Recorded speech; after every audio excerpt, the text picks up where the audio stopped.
throw a rose from your lace mantilla to the cold gaze of the matador. Muleta poised under his chin in the hot afternoon bull ring, bowing and scraping for a kill. Thank you, Mr. Horn.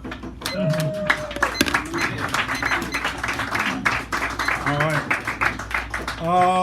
So Karen, if you want to take you're pretty quick, you can take the on deck here. But now we have a new voice entering. Isabella!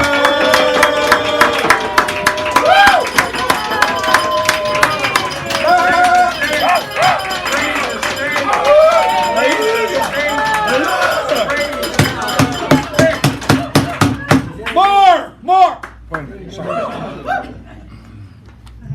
Just be really close to the microphone. We can adjust that if you need it. Right. I want to apologize. Apologize for neglecting you. Apologize for keeping you at the bottom of my priority list. Sorry for resisting the urge to come to you when you called out to me. Sorry for pushing you away when you pleaded my heart to let you back in. My lust for this city has made me into a selfish person. I dreamed at night of all the buildings that could caress the clouds in the sky, the cars vaping puffs of smog into the air, the sharp smell cutting across my lungs exciting me. The people huddled together, creating streams of traffic on the narrow city sidewalks. I wanted to be swept away by it all. I let this beautiful city swindle me into selling the sincerest parts of myself and trading them in for traits I swore I'd never possess. I am sorry, my resolve, for not being strong enough to say no. When you asked me to stay in that night, I denied your request and went out to drown my sorrows in liters of Hennessy and shots of hypocrisy. I let you dissipate into an ocean of depression that I had created but did not want to admit that I had. I am sorry, my integrity. No matter how much you held my temptations in, I forced open your hands and unleashed a flood of lies. I lied to my friends to make myself seem like a desire they wanted to keep in their life. I lied to my parents to live in a world I never wanted them to know about. I lied to my heart to justify falling in love with someone I knew would only tear my heart apart. I lied to myself, convincing my consciousness that this liar inside of me was who I had always been, and not someone I was creating myself to be. But poetry, I am most sorry to you, my first love. I created you with pencil and paper and left you to rot in dusty notebooks and crumpled pages. I made you into my sanctuary, building you from letters, words, lines, thoughts, feelings, and loves. I sculpted you and prized you above all else. And then I left you without another word. I got lost in the tide of the city and did not want to ask for directions. Poetry, I used to turn to you for support. You'd cradle me in your arms. You'd capture the sorrows in my heart and paint them into wonders that people gawked at. You'd take my pain and cage them into letters bound across the lines of my notebooks, take my feelings and thoughts and press them into a speech that could silence a room, take the confusion and entangle it into something more recognizable. And now, poetry, I am back. But you are done trying to win me over. You no longer tickle the tips of my fingers to tap against the keyboard. No longer possess the urge to grab a hold of a pen in my hands to show me through the feelings that are swallowing me whole. And you do not have to forgive me, poetry. I do not blame you for leaving me, but I sincerely apologize for tearing that girl you knew away. I am sorry for drowning her and killing her passions in the world, for holding her ransom in a cell of deceit. I'm sorry it took so long to see that I was torturing both her and you, and I hope that in time you will learn to accept me once again. Maybe one day you will cradle me in your arms, steal my tears, and crystallize them into beautiful words. Paint my joys and my sorrows across pages of stanzas. Let words run rampant in my head, sprinting across thoughts and feelings, and crossing the finish line as something complete, whole, and meaningful. But until that day comes, I will sit beside you, a pen in hand, papers ready, and a heart open to accept you and never let you go again. Nice! That's Isabella, news of the evening.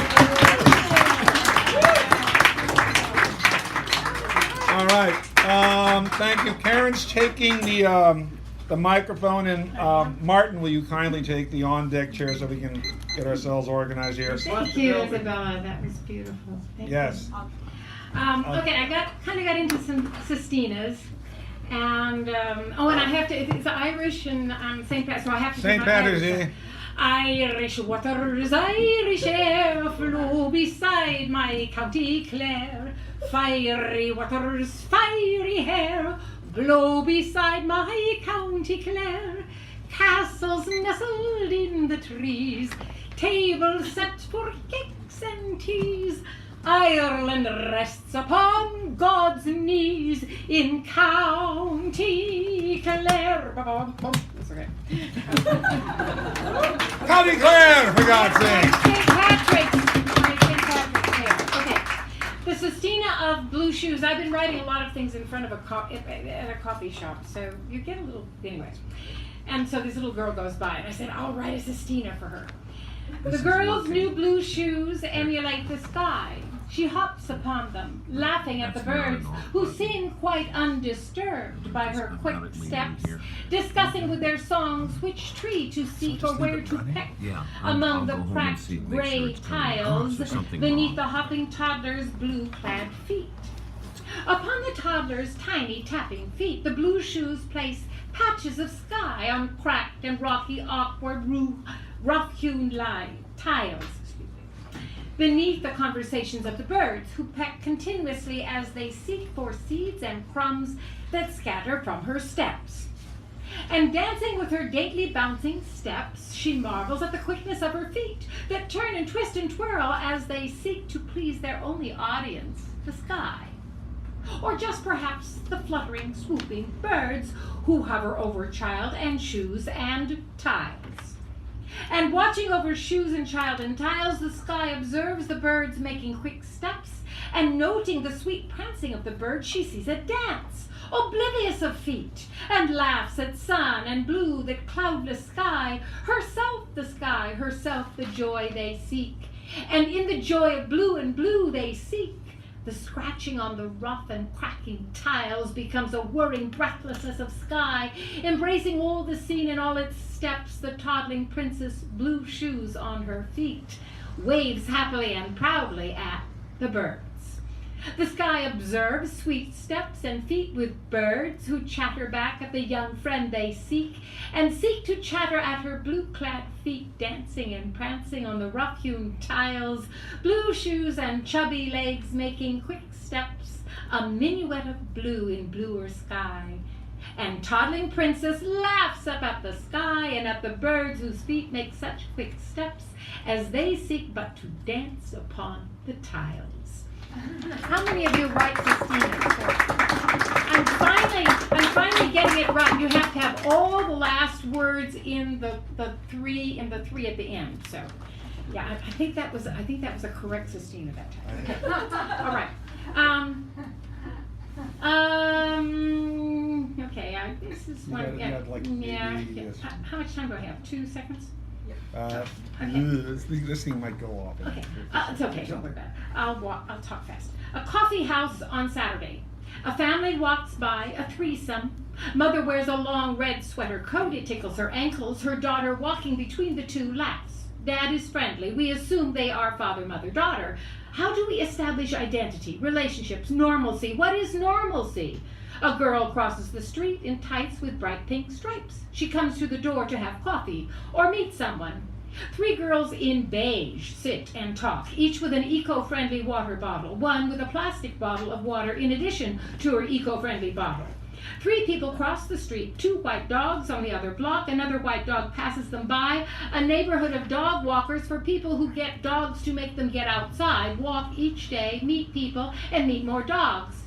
But they are too busy to walk them, especially on Saturday.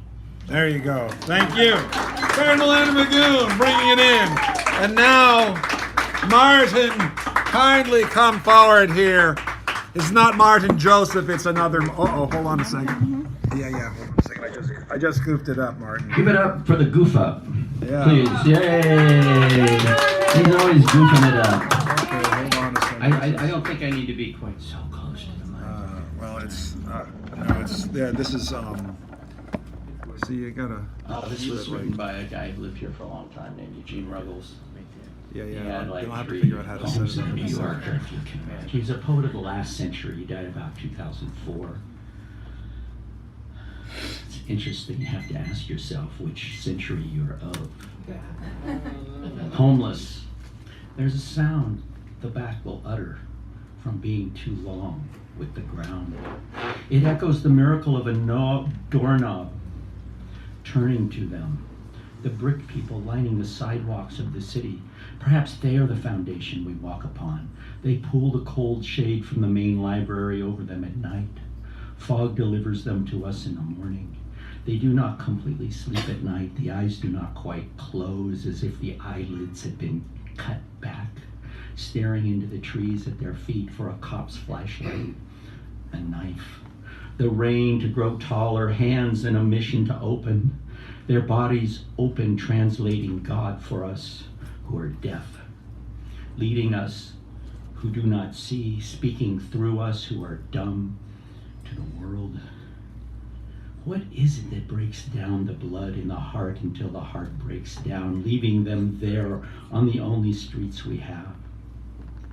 Steam rises from my full plate. My feet are warm and dry inside every morning.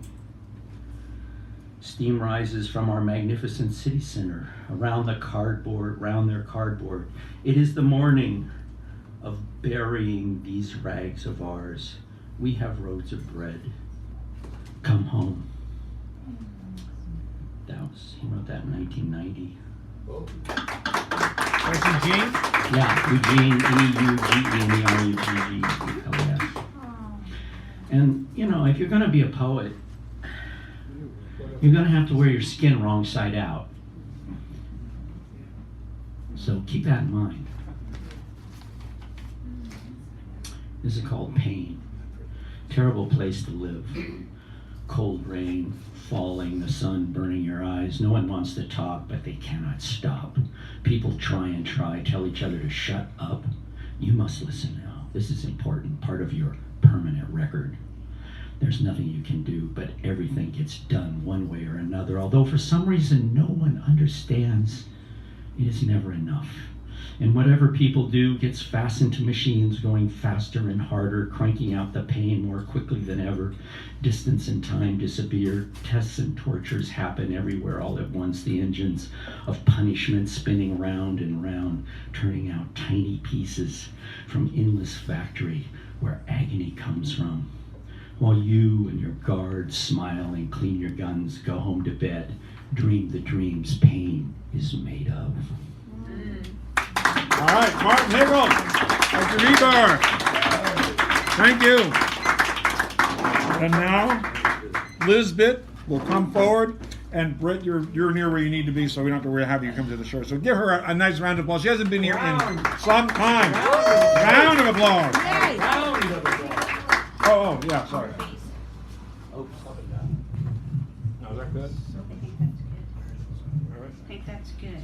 Just be really close to the mic, or else it will not pick you up. I think that's good.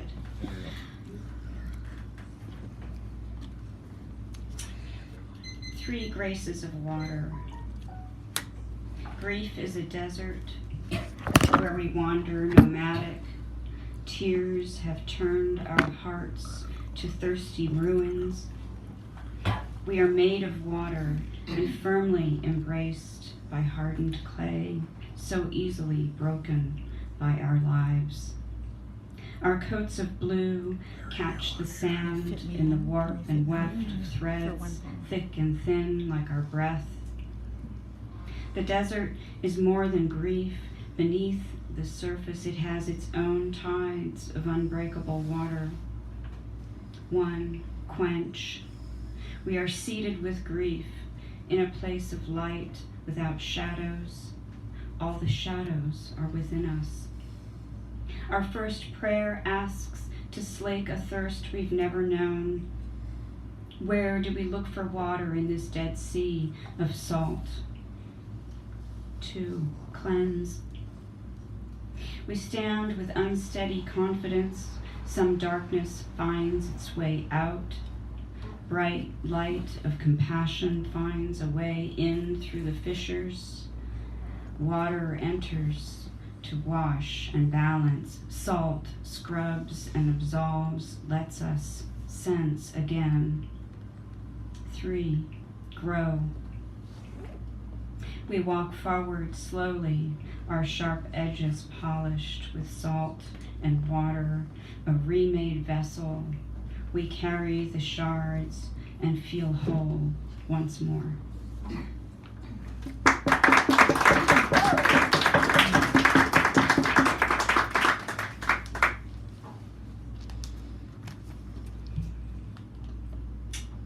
This is called Glimpsed. Glimpsed a movie some kids were watching in a darkened room. I recalled somewhere similar, watching some happy kid, feeling loved and lauded by peers and parents for the perfect race run, for a stunning performance given, for an incredible work of art. I felt some flutter in my body turn on, the giddiness in my throat, just my heart pounding with adrenaline, made me feel some rising off my feet, off the earth, like some feat of levitation. A bird, my powerful liftoff, airborne, wings unfolding, power in my shoulders, muscles ripping through torso, hips, thighs, calves, feet, strong as iron. My bones of air allow some kind of soaring, above all, my smallness, the smallness of everything beneath me, some soaring so high to some other reality, free, free, free, high, never to return from, home, never to come back, forgotten, never to be found, here, and some kind of gone. Thank you. Elizabeth, thank you. Give her a round. That was great. Just goes to show a soft voice doesn't mean a quiet one. And now Britt Peters coming back. Our keynote for the evening always does that. And then after him we have Jane, then myself, then the Sanderell, and developments will impinge upon. Thank you, Jane, for remembering that without me having to say it. You would get a star. Go ahead. Okay, late. Levi awake before dawn, the cup and jug unattended, casts a glance at the frayed moon and the morning star. Oh. Beautiful. I like that guy. Here's one or two. Could you put the name of the poem that you read of his on there? Just so, because I wrote Eugene Ruggles, but not the name of the poem. And I like to remember that because otherwise I would forget. Pardon my interruption, Jane. Thank you. I put this book together. My parents died within about a year of each other, and this book is most likely them. My mother. We had another scare with my mother this week. So I called Saturday morning, and she was baking a lemon pie. She said, I bought 5 lemons, and it was too many. 5 lemons, 5 children. Is she speaking in poetic terms, or is she just talking about groceries? True story. The study. I saw the ad on the Muni bus. Volunteers with schizophrenia needed. A hospital conducting a paid study asking for schizophrenics age 18 to 75. So I called the next day. The woman said there would be an EEG and an MRI and blood would be drawn. She asked questions about my family history and when I'd been diagnosed. When I hung up, I thought, gee, this might be $140, $160. But she left a voicemail the next day. They didn't have a study for me. I was disappointed. It would have been the first time schizophrenia paid off.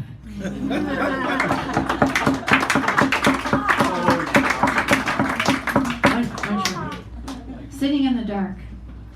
I sit in the darkness and wait to see how much of it I can see and if I can make out the colors in it. 3 pictures loom, square clouds above the bed. The lamp sparkles in the darkness, and darkness can just barely see the light. Thank you. Thank you, Jane. Jane read it.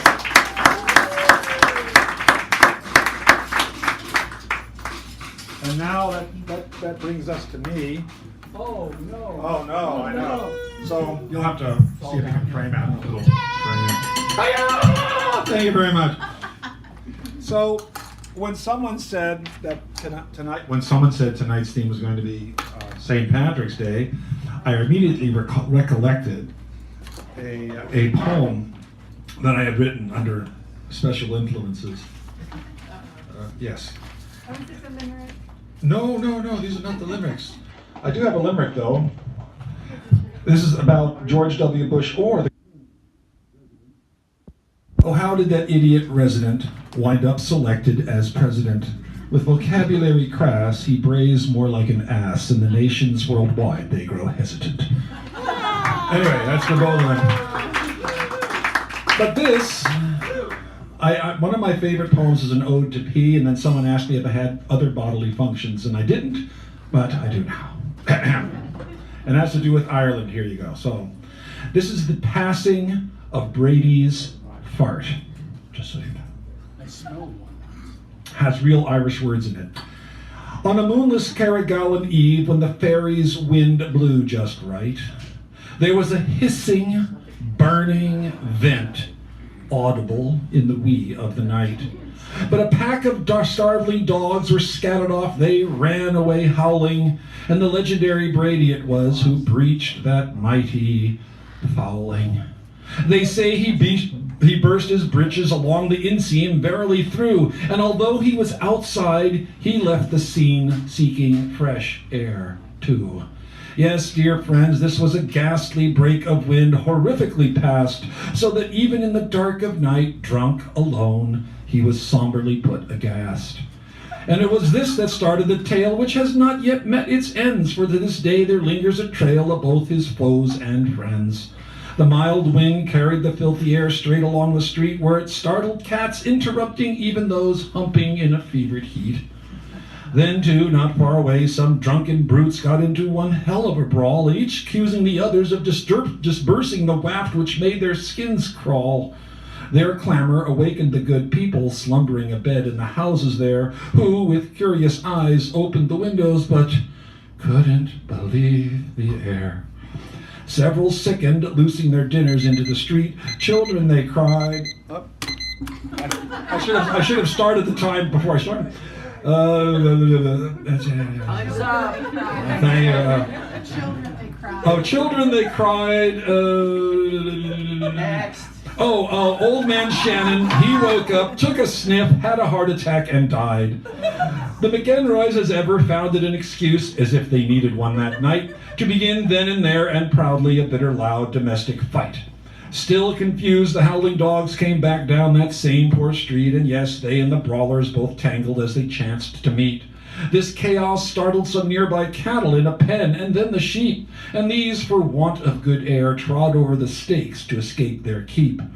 The rioting beast crashed near the barn and brought down its soft loft to rout 2 harbored lovers who fell, it is said, still joined in their sweet redoubt, who tried in vain to make safe their escape from that splintered pile, yet were discovered on their way to their respective beds, apart by a mile.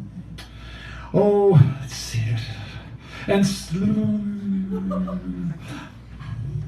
most wholly was not meant to be, nor undone. A few know the whole part, though, of all that passed within that failing barn on the night of Brady's fart.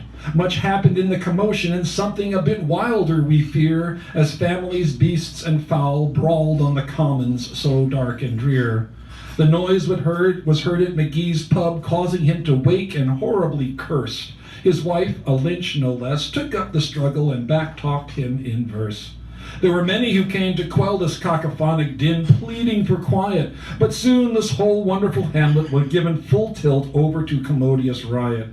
Well, what do you think? But a cellar was broken out for its barrels of brew, and these and some dark bottles were brought to the scene to enliven it too. There was dancing and music to boot for those taking a break from the brawl, and no one, mind, not even Brady, really knew what had started it all.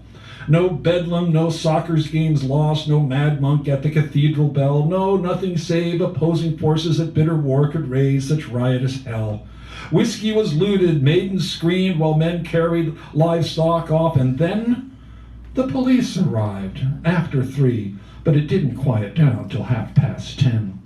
As usual, the city papers out the next day tried to get it down right, but couldn't explain how some old roughs and street dogs had gotten into a fight, or how farm animals, neighbors in the whole town, had just been drawn right in. They hailed it as proof that, ironically for the Irish, drinking must be a sin.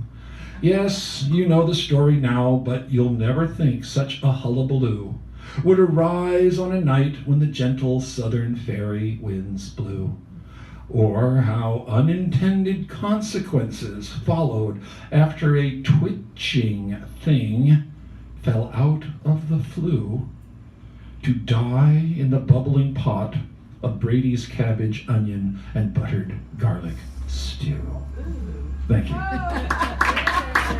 It's going to be an opera one of these days, I think. And now, Richard Sanderell will kindly come forth, or fifth, and hold forth. And then, since our feature is not here, we'll probably figure out how to take a break. And I'm going to lower the boom for this guy.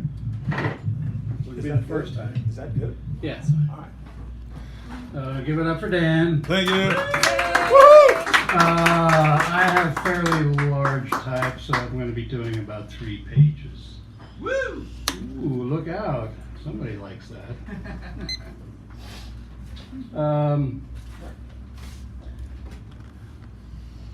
Property rights. Property rights is what we'll do, harm, maim, kill each other over. You actually believe you own when you never will, silly two-legged. Who gave you this notion? Your God, religion, church, politics? You only rent. You'll genocide if need be to defend and get your property rights. Property rights, property rights, property rights. Get on up, step right up, get on your property rights right here. Step right up, get on up. Property rights right here. Hard, fast lucre. George Washington, first real estate agent, handed us land freed by butchery, annihilation, where again is divided and divided and divided in decades and decades and in centuries, till you have your postage stamp size you claim as your own. You schmucks, you keep buying their myths. Oh, how you want to believe. Tell it over and over how you believe. Why do you think that when whites saw native people on Turtle Island lived and joined them, forsaking their own colonizers colonizing, these seeds were trampled, drowned, murdered before germination by extermination? That's how dreams are deferred. Property rights, ask the native people, indigenous, all around our sphere about property rights. We live on a lonely land. Do you seek them out? Join their struggle? Do you? It's not hard. You have an internet. Use it wisely. Yeah, property rights, for your comfort, return for your mind and heart. Assholes. But you're not bitter about it. I have no doubt how I feel. Yeah, don't hold back. Airy fairy. See, if you would have caught me 2 days ago, you would have heard some nice poems. Airy fairy. I am an airy fairy where things are well in my mountaintop clouds. I needn't look into the valleys. Everyone knows what's there. I need only go shopping, then get away. Safe on my mountaintops, protected from storms. You'll never pull me from it. Life is good. I'm looking good for an airy fairy. I have a long, happy life in my airy fairy mind, body. Don't come to me with your truths too negative. I'm living a positive life. I eat all the right food, think all the good thoughts, meditate, medicate when no one's looking, do tantric yoga, and have great sex with all the right people. I have people around me who are always saying yes. Even when things seem sour, I make rhubarb strawberry pie. So life is sweet, positive. You can't shame an airy-fairy. I have no shame or guilt unless guilt is gilded in gold. Love me, I am an airy-fairy and I am not at your service.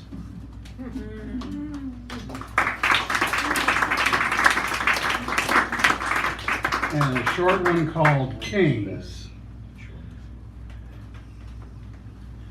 Okay. Anybody know any kings? There are kings, then there are kings who name themselves king. They make pronouncements as they believe what they say, but they do not. Like real kings, they think they can rule you. But most know better, will not let themselves be intimidated by a mad ruler. This isn't your mean. This isn't about mean. It's about truce, about kings. Kings have a way of turning things from themselves to the ones they have terrorized. When the attacker responds, they are cruel, the mean ones. I say to the king, I don't believe you. It's about your reputation persona you're trying to save. You want us back, but for me, it doesn't matter. I don't believe you or in you. Bye-bye, king. Bye-bye. Thank you. Thank you, Mr. Sanderell. Thank you very much. Now, ordinarily, this is where the feature comes on, but she is not here yet and haven't heard word. So we're going to still take a break. I'm going to figure out how to put this thing on pause since this is not the normal thing we normally do. I'll be back 5 to 7 minutes with Rob, who's going to open up the second half and close it. He is the, what do we call that? We call the last word. So he begins the second half and ends it. In the second half, we have Rob, Wendy, Edward, my cube, Melissa, Hal, Joffrey, Sharon in there, Greg Pond, Antoinette, and there might be other people here who walked in that said, can I still get on the mic? The answer probably is yes. So we're doing well with time. Thank you very much. I'm going to figure out how to do this here because I don't know how to do it. Thank you so much. Okay,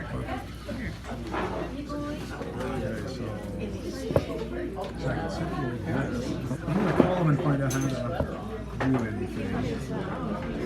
Yeah, because he'll tell me how to put this on pause. And then that way I'll say, okay, great. How you doing? So when you're up, then I will do live. Oh yeah. Oh, I should set this like 6. And they all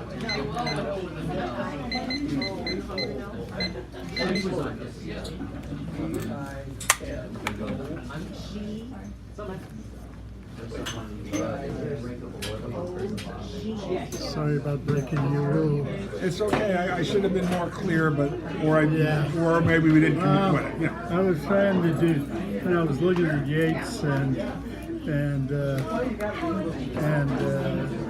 Haney all week, and I just didn't think I could do it. Oh, okay. All right. No. Yeah. Okay. Well, But so the next time we do it, well, yeah. That'd be good. You're great. You have a good voice.